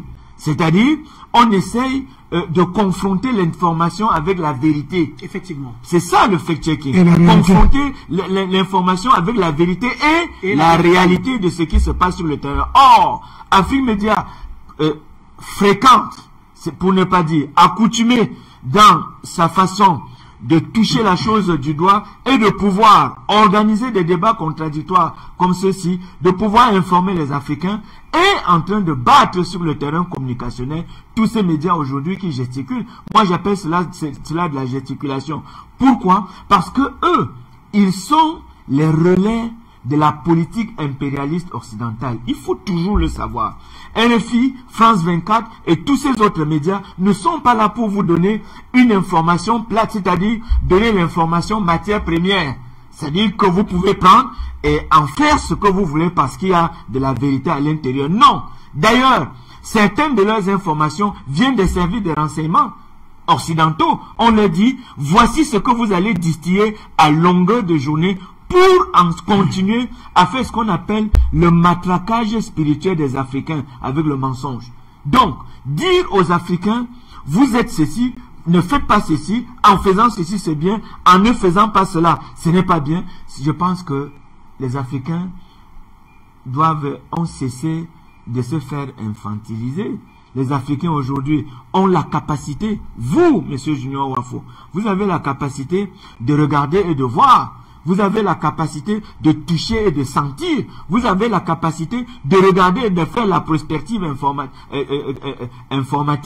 journalistique pour dire ces faits que je suis en train de voir peuvent produire demain tel autre événement. Je pense que c'est ce qui met à plat ventre aujourd'hui RFI, France 24, Jeune Afrique, TV5 Monde et tous ces médias mensonges qui n'ont plus le droit de citer chez nous en Afrique parce que réellement, les sujets qui nous importent ne les concernent pas. Ce qui peut être à l'origine même de la maîtrise des outils de développement de l'Afrique, non, ils n'en veulent pas. Ils n'ont pas d'intérêt à encourager, à dire aux Africains, voici ce dont vous avez besoin pour vous développer. Alors, qu'est-ce qui reste à faire?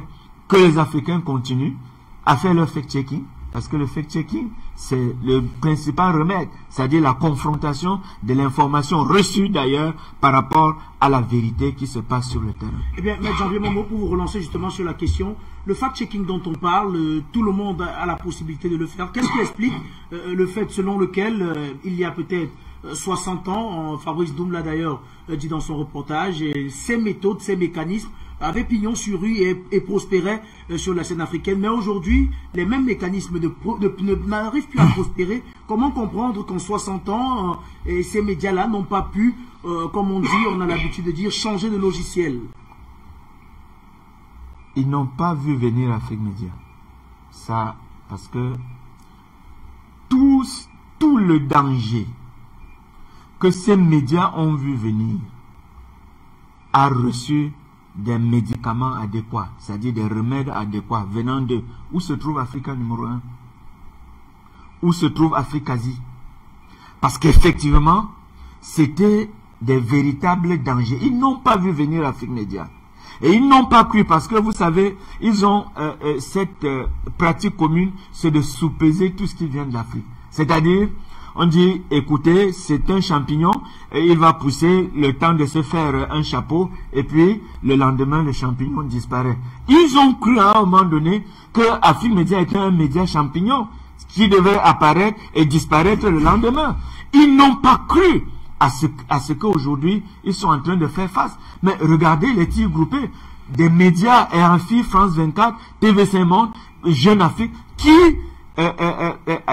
des semaines durant, ont les mêmes informations, tirent contre les mêmes personnes. C'est dire qu'en réalité, ils ont du répondant en face. Donc, c'est pour dire que, à un moment donné, dans l'histoire des peuples, il y a des événements incontrôlés. Il y a des événements qui surgissent et que ceux qui ont l'habitude de taire, de tuer, d'assassiner, n'ont pas toujours cette latitude de voir venir le danger. Donc, pour me résumer, ils n'ont pas vu venir Afrique Média. C'est la raison pour laquelle, M. Junior Wafo, ils vous ont acheté au prix du diamant. Ils vous ont invité de venir installer Afrique Média à Paris.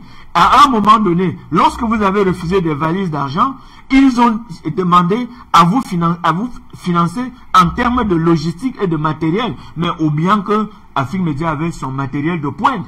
Ils ont tout fait. Et je continue à le dire, c'est la raison pour laquelle ils ont trouvé le moyen d'infiltrer la chaîne. Mais fort heureusement, ils n'ont pas infiltré la ligne éditoriale qui reste debout. Et c'est l'essentiel. Merci à vous, Maître Janvier Momo. Eh bien, on va donc prendre à présent une halte pour reprendre la direction du Standard et retrouver ceux de nos téléspectateurs qui souhaitent participer à l'édition de ce soir. Nous sommes au Standard avec un appelant. Allô, bonsoir. Allô?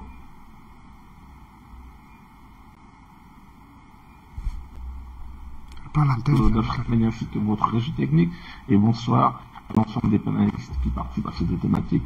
Moi, je vais intervenir en fait sur la deuxième thématique par de contribution si modeste, et comme vous constatez, le Mali est en train de franchir un pas historique, et effectivement, le Mali avait deux choix.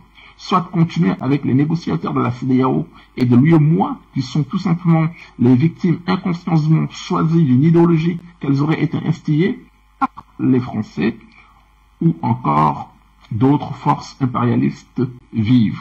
Et d'ailleurs, c'est ça le paradoxe constaté chez Nana Akufo, ou encore chez Ouattara, par exemple, si vous voulez. Ou encore, le Mali a le choix d'opter pour l'autre choix, qui est de prendre ces gens, ces nègres blancs, dans leur propre jeu. Soyons logiques. Nous savons tous qu'il y a deux aires commerciales dans ce monde. Il y a eu le temps du marché commun, avec le tarif d'extérieur commun, c'est-à-dire on commerce entre nous, mais on a un tarif d'extérieur commun. Ensuite, il y a eu cette nouvelle ère dans laquelle nous sommes désormais, d'où l'idéologie libre-échangiste régnant de facto, en clair, la libre circulation de biens et de personnes à l'échelle mondiale, autrement dit, la mondialisation. Donc, le Mali, à l'heure actuelle des choses, n'a nullement besoin d'être dans une zone de libre-échange régionale guignolisée par la France, ou encore par l'Union européenne. Et ce que je dis est si logique, bien évidemment, dans un monde protectionniste, il est très utile d'être dans une zone de libre-échange comme la CEDEAO, puisqu'on commerce à l'intérieur et c'est la seule alternative pour éviter d'être isolé économiquement. Mais dans un monde de libre-échange, voire globaliste, parce que c'est ça la mondialisation dans laquelle le Mali et tous les autres pays de ce monde sont confrontés, il n'y a plus de droit de douane nulle part. Certes, il y a des normes différentes, des accords techniques, mais il n'y a plus de droit de douane. Et d'ailleurs, c'est bien même le principe de la mondialisation, ce qui explique les fameuses chaînes de valeur qu'on balade d'un bout à l'autre du monde, comme votre iPhone par exemple, qui peut à la fois intégrer dans sa fabrication le lithium, sa batterie en lithium, chilien ou malien, ou encore le coltan du Congo sans être fabriqué ni au Chili, ni au Mali, ou encore moins au Congo. C'est qu'en réalité, il n'y a pas de droit de douane. Vous êtes bien d'accord, j'imagine, avec moi. Donc, ce qui se passe, c'est que ça n'a d'aucun intérêt d'être dans une zone de libre-échange comme la CEDEAO. Alors, il ne reste que les inconvénients pour le Mali d'être encore dans cette zone, c'est-à-dire les pertes de souveraineté. Et puis, pour conclure, je peux vous citer de formidables exemples de pays extrêmement et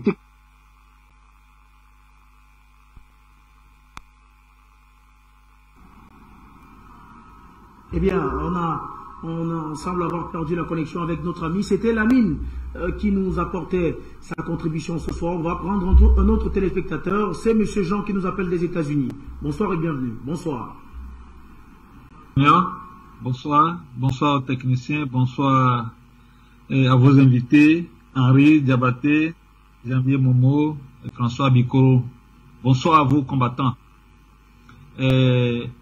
Bonsoir à tous ceux qui étaient sur Afrique Média. Chaque chose a son temps.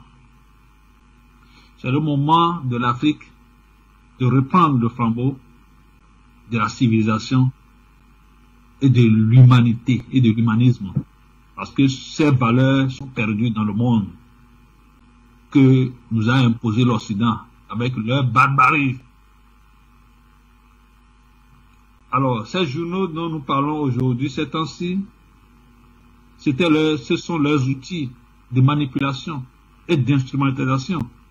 Comme ils sont déjà ancrés dans le noir, ils ne peuvent jamais imaginer que les Africains, qu'ils ont déjà domptés, même jusqu'à les recruter dans la franc-maçonnerie, la spiritualité, vous comprenez ce que nous disons. Donc on a masturbé leur cerveau. Pour les jeunes, pour réussir, il faut nécessairement rentrer dans ces sectes. Pour avoir une vie meilleure, il faut rentrer dans ces sectes. Alors, après avoir fait tout cela, ils ne pensent plus que l'homme que nous sommes, créé à l'image de Dieu, nous sommes divins, ils ne pensent pas que nous pouvons sortir de leur grippe. Et c'est ce qui les étonne. C'est ce qui les étonne aujourd'hui. Nous vous disons que sur toute la terre, les Noirs, la race, ceux qui sont conscients, se révoltent contre l'injustice pratiquée par l'Occident depuis la nuit des temps. Alors c'est ce qui fait que cette réaction, c'est partout. C'est qu'on n'a pas les médias pour relayer, c'est que sinon, mais c'est un truc média seulement que bon, et d'autres encore, mais sinon en général, c'est divin. Il y a une, parce que ceux en face vont jusqu'à même, c'est-à-dire, ils veulent rayer l'humain sur la terre. Ils ne veulent que laisser les robots contrôlables. Mais c'est danger pour l'humanité. Nous sommes venus voir les natures créées par le divin. Mais nous, en tant que créatures, nous voulons maintenant imposer la loi au divin. Ce n'est pas possible. Donc l'éveil là, que ça ne vous étonne pas. C'est naturel. Le moment viendra, vous verrez que toutes les multinationales françaises en Afrique vont fuir. C'est ce qui peut expliquer le style de Bolloré. C'est pas fini parce que ils vont eux-mêmes reconnaître vraiment qu'ils ont trop fait. Ils vont payer. C'est pas nous dire, c'est pas que ils rembourseront. Ils ne peuvent pas fuir. Laissons le temps. Que Dieu bénisse, nous sommes en guerre. Il y a beaucoup de choses à dire, on n'a pas assez de temps. Du courage à vous, sur le plateau, et tous ceux qui sont du courage. Merci. Et quand on a encore sorti les Merci à Allemands, vous, chers amis et Jean, d'avoir apporté votre contribution. On va revenir sur le plateau, le temps que les téléspectateurs arrivent avec vous, Henri Diabaté-Mandeng. Eh bien, il faut dire que pendant les premières attaques de ces médias occidentaux-là, plus précisément ces médias français, qu'on citait il y a quelques instants, ces derniers prenaient la peine d'éviter, comme on dit très souvent, de citer les contemporains. Cette fois-ci, les noms ont été cités, certains noms ont été cités, notamment celui du PDG d'Afrique Média, M. Justin Tabou. On a également cité le président Bandatali. Est-ce qu'on peut dire que, en citant, en nommant ici les acteurs majeurs, on va le dire, de ce conflit, on peut dire qu'on est entré dans une autre dimension? Écoutez, le vrai problème, c'est que nous savions dans l'air que ça existe depuis au moins 60 ans, on le sait. Les insinuations malveillantes, les tentatives de décrédibilisation du combat panafricain, ça existe depuis plus de 60 ans, on le sait. Ils le disent, ils le font. Et à chaque fois, pour essayer de contrer la révolution africaine, vous savez, lorsque le président Ernest Ouandi était assassiné ici en 71, ici à Bafoussa, les gens ont dit c'est fini. Les nationalistes, c'est fini, et le nationalisme, on a mis fin à cette histoire-là. C'est fini. Ils n'ont pas su qu'il y avait une nouvelle vague, une nouvelle génération de jeunes hommes qui avaient 20 ans à cette époque. C'est eux qui vont continuer le combat sur le terrain. Les Henriette Ekwe, les Yimgen Mouyou, c'est cette génération-là qui va continuer le combat, poursuivre le combat, retenir, allumer la flamme. Donc, tout de suite, quand ils vous disent, quand ils voyaient cela, ils disaient, ah, ils sont affiliés à Moscou. Ce sont des trotskistes, ce sont des communistes, ce sont des athées, ce sont des vendus à Moscou, méfiez-vous. Donc, aujourd'hui, la mode est la même. Ils continuent de dire, vous êtes vendus à Moscou. Et maintenant, ils citent les noms. Ils vous disent, tel, tel, tel. Pourquoi tel, tel, tel? Ils précisent pourquoi, pour décrédibiliser le combat. C'est-à-dire que mettre ces gens hors jeu, hors d'état de nuit, en disant, vous voyez, ces gens, ça ne sert à rien. Ils luttent même contre les intérêts du Cameroun. Méfiez-vous. Ils luttent contre les intérêts de l'Afrique. Méfiez-vous. En fait, c'est ce qu'ils veulent dire. Donc, ils veulent semer la zizanie dans nos rangs, créer une sorte d'Africains à deux vitesses, créer la suspicion entre nous, qu'on se méfie les uns les autres, qu'on ait peur les uns les autres, qu'on se méfie les uns les autres. C'est ça le véritable problème. Lorsqu'ils disent c'est tel, c'est tel, en fait, ils veulent créer une césure dans le mouvement nationaliste. Ils ont conscience que le mouvement nationaliste africain a une force.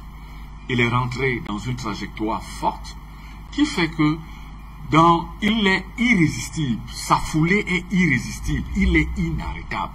Et nous faisons tellement mal au néocolonialisme. Pourquoi? Vous le savez, en Afrique, on n'avait jamais parlé de la problématique du franc CFA. C'était tabou. Lorsque tu en parlais, on te disait non, tu n'es pas universitaire. Ce sont les débats de l'université. Non. Au contraire, que ce qu'Afrique Média a fait, que ce que le mouvement panafricaniste a fait, il a popularisé la question du franc CFA. Le mouvement panafricaniste pose le problème du contentieux historique entre la France et nous. Parce que ne rêvons pas. On ne peut pas. Là où on est se libérer, si on ne fait pas les comptes avec la France, c'est-à-dire qu'on fasse la vérité sur ce qui s'est passé depuis 60 ans. Pourquoi ceux-là qui ont donné leur vie pour qu'on soit indépendant, on ne leur a pas donné le pouvoir. On a donné le pouvoir à ceux-là qui n'en voulaient pas, qui disaient que nous, on n'est pas mature. Pourquoi la France a livré la guerre? Parce que le Cameroun n'avait pas d'armée en 1960. En 1955, 1960, le Cameroun n'avait pas d'armée. Pourquoi l'armée française a fait la guerre contre les patriotes camerounais? Et ce sont les questions qu'il faut poser aux Français. Qu'on nous dise la vérité sur un certain nombre de morts, sur les crimes qui ont été commis au Cameroun. Nous voulons savoir. Donc ça ne peut pas passer par perte de profit. Donc les gars, ce qu'ils font, c'est de créer un mouvement de déstabilisation du mouvement, hein, de disqualification du mouvement panafricain. Vous savez, il y a des Africains là qui continuent à dire, oh, ils sont les aboyeurs, ils bavardent. Pourquoi? Parce que vous ne rentrez pas dans la logique néocoloniale. C'est-à-dire, la vision néocoloniale veut quoi? Veut qu'on divise les Africains. C'est-à-dire qu'on divise les Africains soient les uns contre les autres. Hein? L'ambassadeur du Congo a dit tout à l'heure, entre les musulmans et les chrétiens. Remarquez bien, à chaque fois qu'il y a un conflit en Afrique, ces médias-là que vous citez, RFI, Jeune Afrique, trouvera toujours l'argument tribal pour justifier l'opposition entre les Africains. On vous dira, ah, le problème du Mali, non. Le problème de la Guinée, c'est un problème entre Malinké et Peul. Oui, c'est pour ça, un problème entre Malinké et Peul. Les Malinké ne veulent pas que les Peuls prennent le pouvoir. Or, c'est pas ça le problème. Les Guinéens ont un problème qui est profond. Les Guinéens ont besoin de s'asseoir et de refaire, c'est-à-dire de refaire un nouveau pacte qui les unit. Idem au Mali. Au Mali, on vous dit que c'est un conflit entre blancs et noirs. Vous cherchez les blancs, c'est qui? La société malienne est tellement imbriquée à telle enseigne que vous ne pouvez pas dire que celui-ci c'est un Songhai, celui-ci c'est un Moussi, celui-ci c'est un Peul, celui-ci c'est un Touareg, celui-ci c'est un Malinké. Vous allez constater que celui-ci c'est un Mandeka, celui-ci c'est un Soninka, parce que la société, chacun a un parent partout. La société, il y a ce pays de migration, c'est un pays de mélange qui est extraordinaire. Où il est difficile de différencier quelqu'un en fonction de son teint. Bien que vous allez dire que celui-là, c'est son, il est brun, donc c'est sûr qu'il est Touareg. Quand vous dites non, il n'est pas Touareg, celui-là c'est un peu. Ah ben, on va vous dire que non, celui-là, c'est un Mandinka. On vous dit que non, c'est ça, la société malienne. C'est une société tellement homogène. Elle est tellement homogène qu'il est difficile de trouver le point de rupture entre les Maliens. Il est très difficile parce que c'est un peuple qui est homogène. Si vous allez à Badiagara, vous allez trouver un peuple, les Blancs ont dit à Badiagara sont les Dogons. L'art, il est Dogon. Mais l'art, tous les Maliens connaissent l'art. Vous connaissez un peuple africain qui ne connaisse pas l'art? Tous les peuples africains connaissent l'art. L'art est consubstantiel à la vie des Africains. L'art, c'est la religion pour les Africains. Effectivement.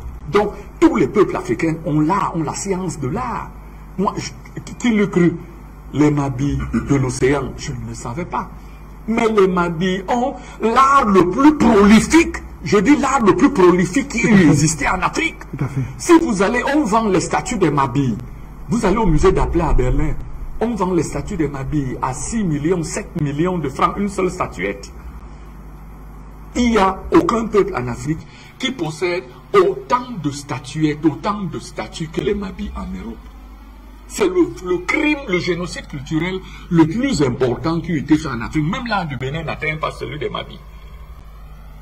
Donc vous comprenez que les prêtres, les pasteurs, les militaires, c'était à qui mieux chacun voulait s'emparer des statuettes Mabi, de l'art Mabi. Or, l'art Mabi, c'est la religion, le Biéri, c'est la religion des Mabi. Il appartient c'est un art qui est consubstantiel à la vie des Mabi, du peuplement Mabi, d'Akribi. À leur vie religieuse. Donc, vous comprenez que le véritable problème des Occidentaux, c'est de vouloir, surtout des Français, c'est de toujours créer le point de rupture entre nous. Et ils se disent que le point de rupture, il est toujours tribal. Il est toujours, on va opposer les hommes les uns contre les autres. Mais ça ne peut plus marcher, c'est fini. On connaît déjà le piège de Jeune Afrique. On connaît le piège de Jeune Afrique. On connaît le piège de France 24. Cela ne peut plus nous étonner. On ne peut plus tomber dans ce piège. Parce que, qu'ils le veuille ou pas, quand je disais que ils ont tué Wandié, croyant que c'était la fin. Ils se trompaient. Derrière Wandié, il y a eu 2 générations. Nous, on fait partie de la 2e génération du combat panafricain. Après la mort de Wandié, après l'assassinat de Wandié. Mais savez-vous qu'après nous, il y a d'autres. Il y a d'autres qui vont venir. Donc, le combat de Jeune Afrique, c'est un combat vain. C'est un combat qui va s'arrêter c'est un journal qui va s'arrêter d'un moment à l'autre. Parce qu'en Afrique, il y a une floraison. Le mouvement panafricain connaît une floraison extraordinaire. Les Africains, la jeunesse est en train de prendre conscience. Elle a pris conscience de la faillibilité de l'homme blanc.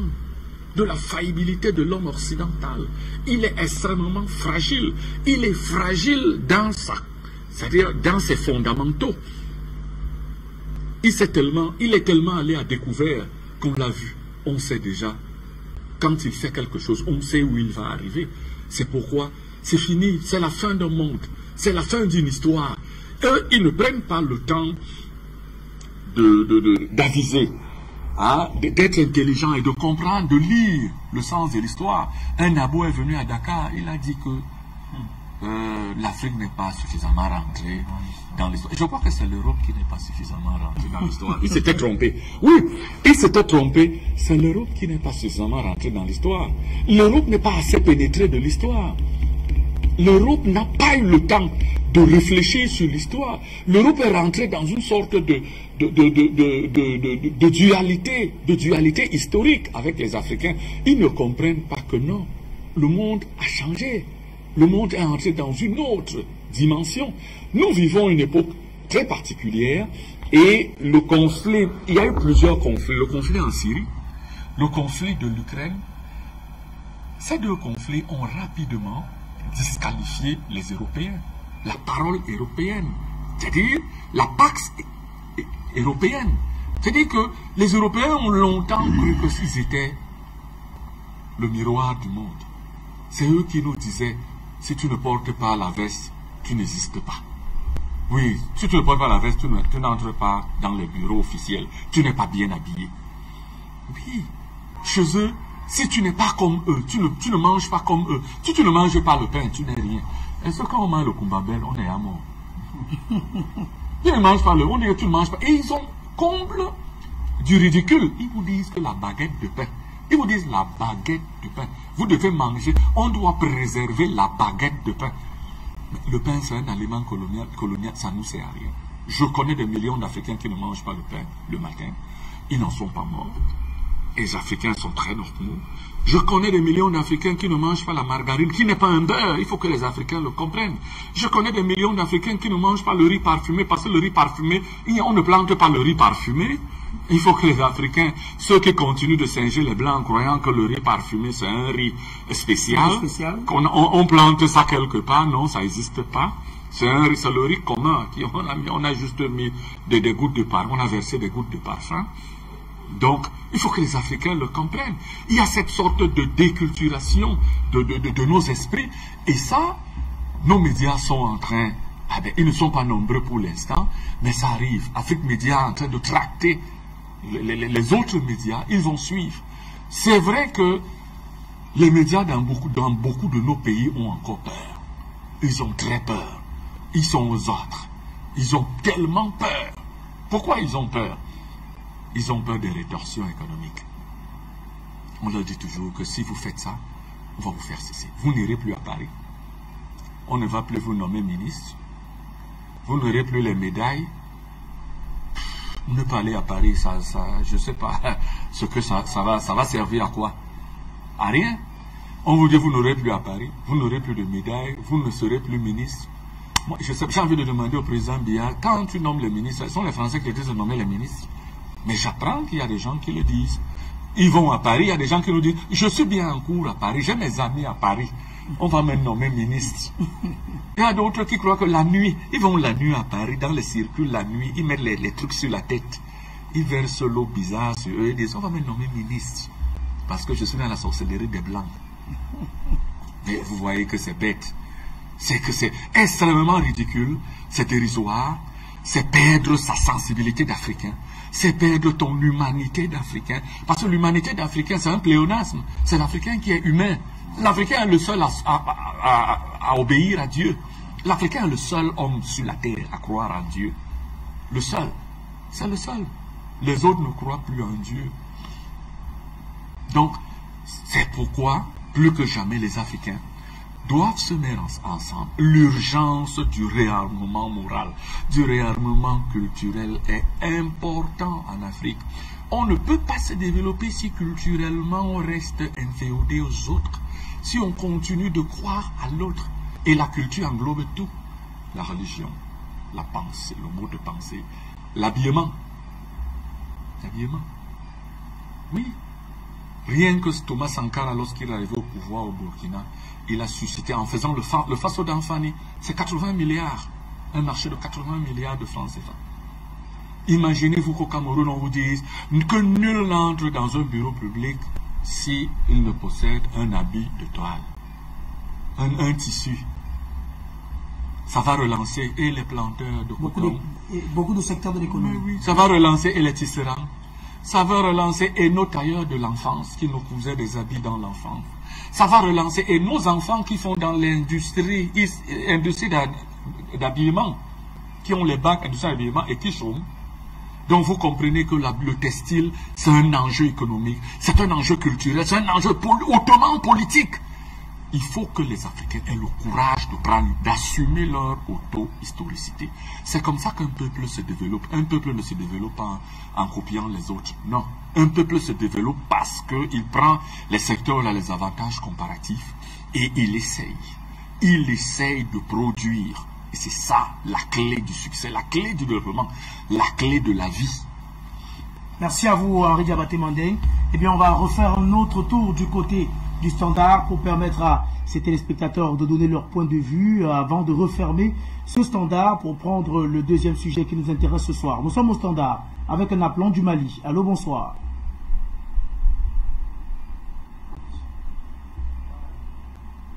Allô? Eh bien, nous avons perdu ce téléspectateur. On va retrouver Lamine Diop qui nous a rejoint une fois de plus. Bonsoir et bienvenue. Alors Junior, il fallait que je chute parce que j'ai cru comprendre ma chère Karine sur le forum et d'autres ne pouvaient pas rester sur leur fin concernant la chute. Mais je voudrais juste revenir sur deux points que M. Diabaté Henri Mandeng a super bien développé en parlant cette clivage ethnopolitique que j'appelle moi en Afrique noire en général. C'est vrai que quand il parle de la Guinée, c'est vrai qu'il connaît tellement bien ce sujet en parlant des Peuls et les Malinqués et leurs cousins sociaux. C'est triste, mais là on comprend maintenant pourquoi lors de la conférence de Berlin, les Occidentaux n'ont pas invité les Africains.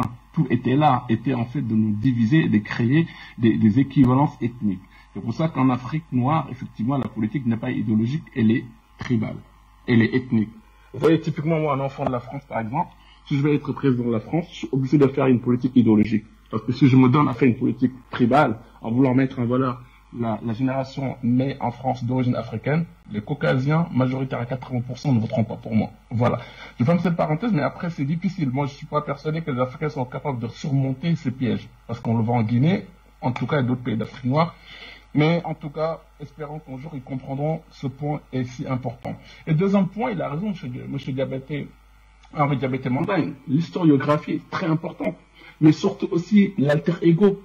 L'alter ego est important. Et c'est là que je vois parfois, je me pose toujours cette question tous les jours, je ne comprends pas. Pourquoi l'homme noir africain porte la culture occidentale à travers sa progéniture? On le voit aujourd'hui. Je veux bien qu'on le fasse. Mais le problème, c'est qu'on ne verra jamais un occidental, on verra jamais un arabe, on verra jamais un asiatique donner un prénom africain à ses enfants. Ça, c'est un gros point d'interrogation. Tant que nous ne serons pas capables de répondre à ça, c'est que nous sommes tributaires à ces gens-là. Je ferme la parenthèse, je vais chuter sur ce que je disais tout à l'heure concernant la deuxième thématique. Donc, moi, je suis en train de dire que j'avais des exemples formidables concernant ce marché de libre-échange, parce que le Mali n'a pas besoin de rester dans cette CEDEAO. Effectivement, les exemples sont là. Je parle de la Suisse. La Suisse, c'est un pays enclavé. C'est vrai que dans la forme, la Suisse n'a rien à voir avec le Mali, mais dans le fond, le fait de vouloir acquérir sa propre souveraineté, la Suisse est identique au Mali. Effectivement, c'est un pays enclavé, et là, aujourd'hui, on voit bien que la Suisse n'a pas voulu faire partie de l'Union européenne pour pouvoir tout simplement garder son droit de décision souverain. Et de deux, on a un autre fait marquant, qui est la Grande-Bretagne, avec le Brexit, mon ami. Voyez-vous? Donc, on voit bien qu'aujourd'hui, ces soi-disant organisation sous-régionale est purement caduque et ce sont des pièges pour les mondialistes et pour les familles d'élite financière. Donc, voyez-vous, le peuple malien est en train d'effacer dans son ADN ce sucre à la con qui est cette CEDEAO, afin de garder son droit de décision souverain. Et on va conforter cela dans ce sens-là pour les soutenir, pour qu'ils puissent être le premier pays d'Afrique noire à sortir de cette espèce de mascarade fabriquée par la France et l'Union européenne. Merci, belle fin de soirée, à bientôt. apporter votre contribution. On va, avec le concours de la réalisation, prendre une respiration rapide qui va nous amener à notre deuxième sujet.